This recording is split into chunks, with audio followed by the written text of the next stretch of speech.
Welcome back into the Enrichment Sports Source, where we are all frantically digging into our cell phones to see the latest on the UT arrest story. This segment brought to you by Tennova Healthcare. You can go to Tennova.com to find more about this show, about what they're doing, at Tennova and how they can help you. If you have issues with chest pain, for example, quickly turn to the doctors of Tennova Healthcare for diagnosis and treatment. Physicians Regional Medical Center, right in downtown Knoxville, is the first accredited chest pain center in the entire region. Get fast, state-of-the-art treatment through Tennova Healthcare. I trust them. I hope you will too. Learn more at Tennova.com. All right, back with the group here. I want to talk a little bit about Tennessee's tournament chances. I'm having a hard time talking. Ironically, even after the Vanderbilt loss the other day, Joe Lunardi still had them in the NCAA tournament in his bracketology. I think one thing that's helping them is everyone expects the SEC to at least get 3 in there, and no one is fighting for that third slot. Everybody continues to muddle around in the middle. Let's put up some numbers here of the SEC's tournament hopefuls as of today. These are the updated numbers, and they're ranked by RPI. You see Florida 5th, Kentucky 11th, Tennessee 46th. Now that's squarely on the bubble. You don't like being outside the top 40, but at least you're not in that 50 to 60 range where your odds are completely shot. So 46, you're still alive. You look down through there, 54 is Missouri, 56. That win for Tennessee over Ole Miss is going to look big if Tennessee can win some in the next few weeks. Because Ole Miss is a team, 7-3. They'd be 8-2 right now. Their RPI would be a lot higher. That was a good head-to-head win. When you look ahead, though, let's see Tennessee's schedule coming up. There we go. You got Florida this week, number 5 RPI. Your best win is what, Virginia? I mean, you need a good win, and you don't have any other top 50 opponents. So I think Florida's a must to get yourself a good win. At Missouri, you've only got one good road win, and that's not even a great road win, but it's a good one at LSU. Okay, now you need a second one because those aren't going to be good road wins at Texas A&M, Mississippi State, or Auburn. So I think it's do or die this week. I think you got to sweep this thing.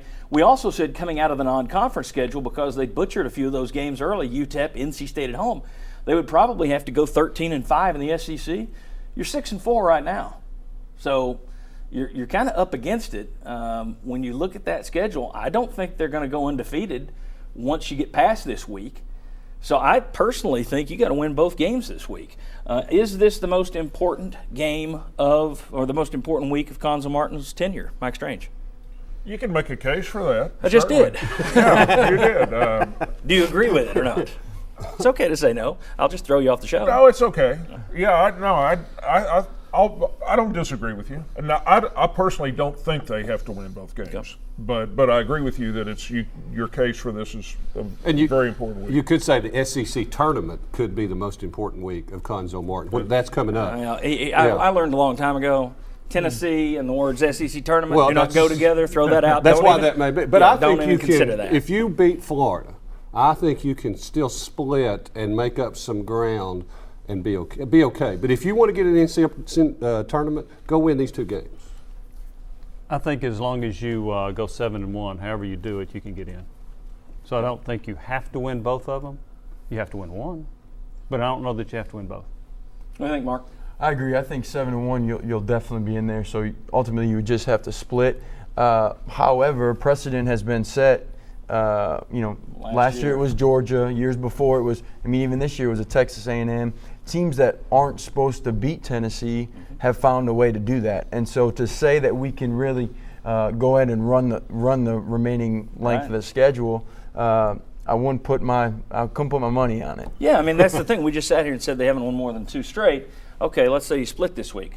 Good. Then we're saying you have to beat Georgia at Texas A&M, at Mississippi State, Vanderbilt at Auburn, and Missouri at home. Which is all doable. But it's not going to happen. It's doable, but I wouldn't bet my house on it either that would happen. Beating Florida would be great. It would be great. But here's one reason I don't think you have to beat Florida. I see people write in and talk to Joe Lunardi, Jerry Palm, these bracket guys who know a lot more than I do, and they say, what do you have to do? And they say, avoid bad losses for Tennessee. Well, the problem for Tennessee is you already have some, so I guess avoid more. Avoid more bad losses. Which gets back to, are they going – if you lose to Georgia, at Texas A&M, at Mississippi State, at Auburn, those are bad losses. Yeah, right.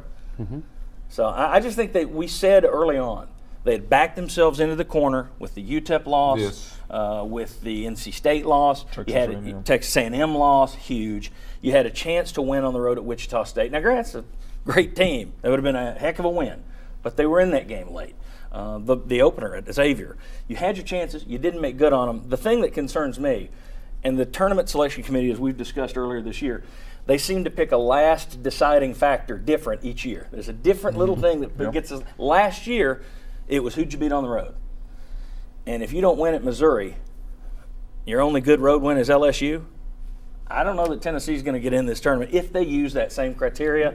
No guarantee they will, but based on last year. I think what really helps you is Virginia has gone on and had a really good season.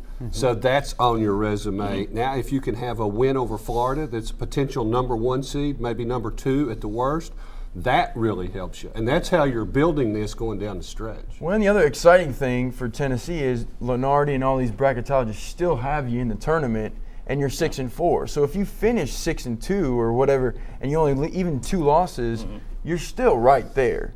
On the you bubble can't where on you've the been. bubble, right? But you're still right there, and then it depends on who else out there loses and how everybody else And finishes. one thing too, Arkansas did you a big favor yesterday by going on the road and winning at Vanderbilt.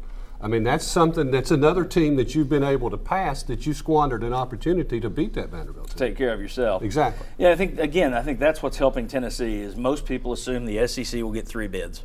Okay, I don't know that it deserves 3 bids, but I think the SEC is going to get 3 bids.